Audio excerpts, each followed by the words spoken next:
मनुष्य का भाग्य कब लिखा जाता है?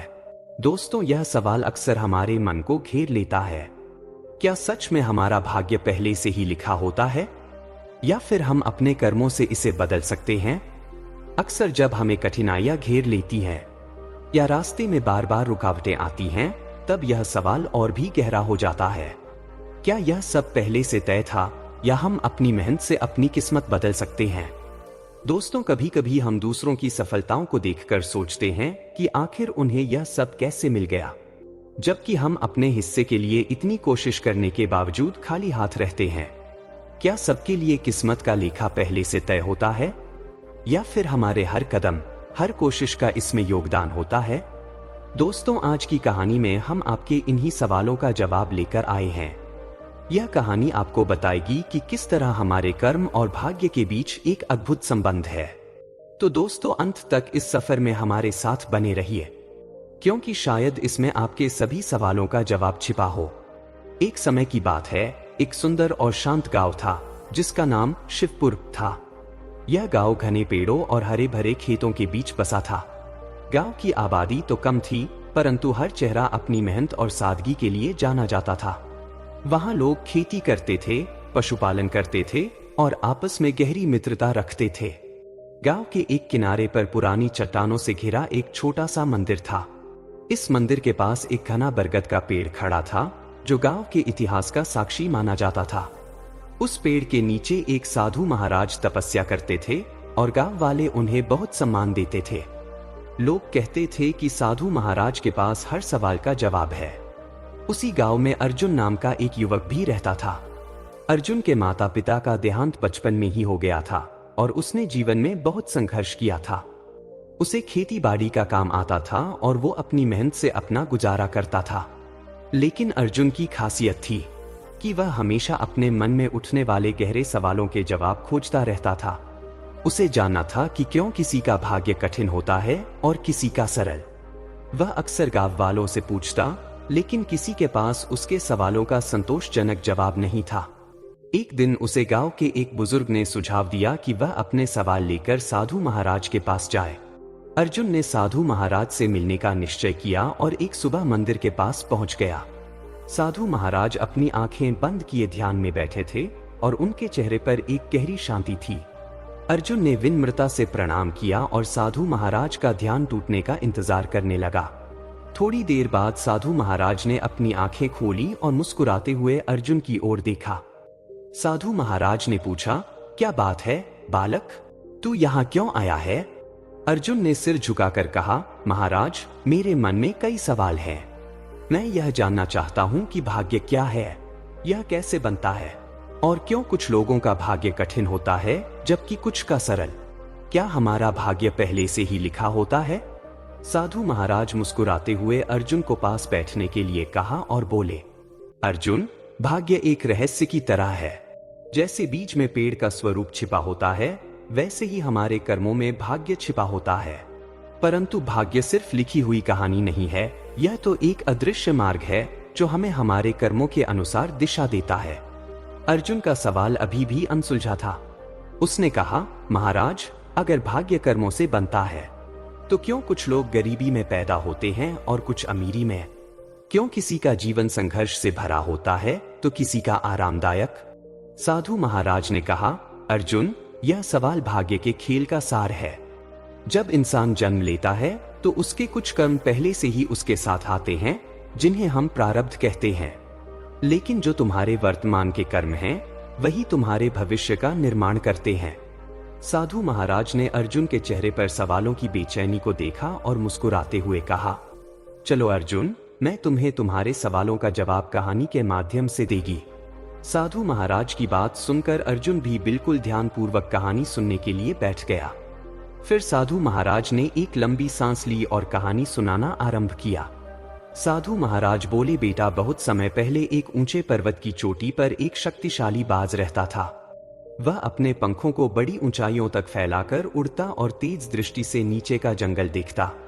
बाज को अपनी जिंदगी शुरू में बहुत सरल लगती थी। ऊंचाइयों में उड़ना, शिकार को आसानी से पकड़ लेना और निर्भय जीवन जीना। लेकिन बाज का असली संघर्ष तब शुरू होता है जब वह वृद्ध होने लगता है।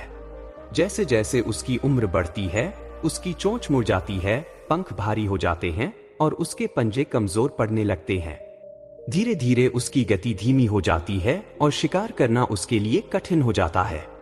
अब बाज के पास दो ही रास्ते होते हैं, या तो वह एकांत में जाकर अपनी मृत्यु का इंतजार करे या फिर एक कठिन और लंबी यात्रा पर निकले, जहां वह खुद को फिर से नया जीवन दे सके। कहानी को रोकते हुए साधु महाराज ने कहा, बेटा, यह सफर आसान नहीं होता, परंतु यह ही वह रास्ता है जो उसे दोबारा शक्ति और स्वतंत्रता दिला सकता है।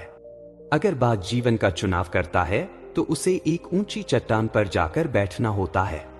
वहां सबसे पहले वह अपनी मुड़ी हुई कमजोर चोंच को चट्टानों पर मारकर तोड़ देता है। यह एक अत्यंत पीड़ादायक प्रक्रिया होती है, लेकिन बाज इसे सहता है क्योंकि उसे पता होता है कि यह दर्द उसके नए जीवन की पहली सीढ़ी है। नई चोंच आने में कई दिन लगते हैं। चोंच नई निकलने के बाद बाज अपने पुराने कमजोर पंजों को भी उसी प्रकार तोड़ता है। कमजोर पंजे टूटने के बाद नए मजबूत पंजे आने में भी समय लगता है। बाज धैर्यपूर्वक प्रतीक्षा करता है। जब उसके पंजे भी वापस निकल आते हैं, तब बाज अपने पुराने पंखों को एक एक कर नोचता है। इस प्रक्रिया में उसे अत्यधिक दर्द होता है, परंतु वह सहता है। पुराने पंख निकलने के बाद नए शक्तिशाली पंखों को उगने में कई हफ्ते लगते हैं। धीरे धीरे बाज अपने पुराने और कमजोर शरीर से बाहर निकल आता है। उसके पास अब नई चोंच है, मजबूत पंजे हैं और शक्तिशाली पंख हैं। अब वह पहले की तरह ऊंचाइयों में उड़ने के लिए तैयार हो जाता है। बाज ने अपने जीवन को फिर से जीने का मार्ग चुना और संघर्ष करके खुद को नया रूप दे दिया। जब उसका कायाकल्प हो जाता है, तब वह पर्वत की ऊंचाई से छलांग लगाता है और दूर दूर तक उड़ता है, मानो वह अपने नए जीवन का स्वागत कर रहा हो। यह बदलाव आसान नहीं था, पर उसने अपने भीतर की शक्ति, धैर्य और साहस से अपने जीवन को दोबारा पा लिया।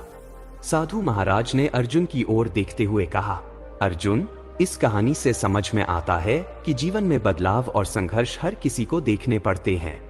यह बाज का संघर्ष हमें सिखाता है कि चाहे कितनी ही कठिनाइयां क्यों न आए, अगर हम में आत्मविश्वास और धैर्य हो तो हम खुद को एक नई राह पर ला सकते हैं। कर्मों से ही भाग्य बनता है। बाज ने कर्म किया, अपनी कमजोरियों को सहा और खुद को नया जीवन दिया। इसलिए तुम्हारे भाग्य का निर्माण तुम्हारे कर्मों से होगा। तुम जिस राह पर चलना चाहोगे वही तुम्हारे लिए बनी राह होगी। अर्जुन ने इस कहानी से सीखा कि कर्म और धैर्य से भाग्य को बदला जा सकता है। जीवन में कठिनाइयां आएंगी, लेकिन बाज की तरह धैर्य और साहस से उनका सामना किया जाए तो नए अवसर जन्म लेते हैं। साधु महाराज की यह कहानी अर्जुन के मन में गहरे उतर गई। अब वह अपने जीवन को एक नए दृष्टिकोण से देखने लगा और समझ गया कि कर्मों का सही चुनाव ही उसके भाग्य का निर्माण करेगा। तो दोस्तों, यह थी आज की कहानी। इस कहानी में हमने देखा कि किस तरह बाज ने मुश्किल हालातों में भी धैर्य और साहस बनाए रखते हुए अपने जीवन को एक नई दिशा दी। कहानी हमें सिखाती है कि चाहे कितनी भी रुकावटें आएं, अगर हमारे पास आत्मविश्वास और सही कर्मों का सहारा हो तो हम अपना भाग्य खुद बना सकते हैं। दोस्तों, किसी ने क्या खूब कहा है कि किस्मत कोई कागज नहीं जिसे लिख कर मिटा दिया जाए, ये तो वो इरादा है जिसे पक्का कर संवर दिया जाए।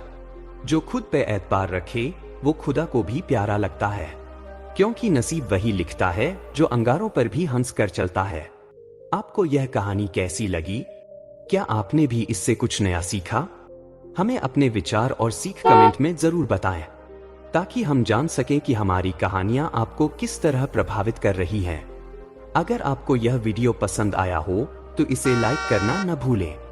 हमारे चैनल पर हम ऐसी ही प्रेरणादायक और सीख देने वाली कहानियां रोजाना लेकर आते हैं, जो आपको जीवन के बारे में कुछ नया सोचने और समझने का मौका देती हैं। तो दोस्तों, हमारे चैनल को सब्सक्राइब करें और बेल आइकन दबाएं, ताकि आप हमारी हर नई कहानी सबसे पहले देख सकें। धन्यवाद।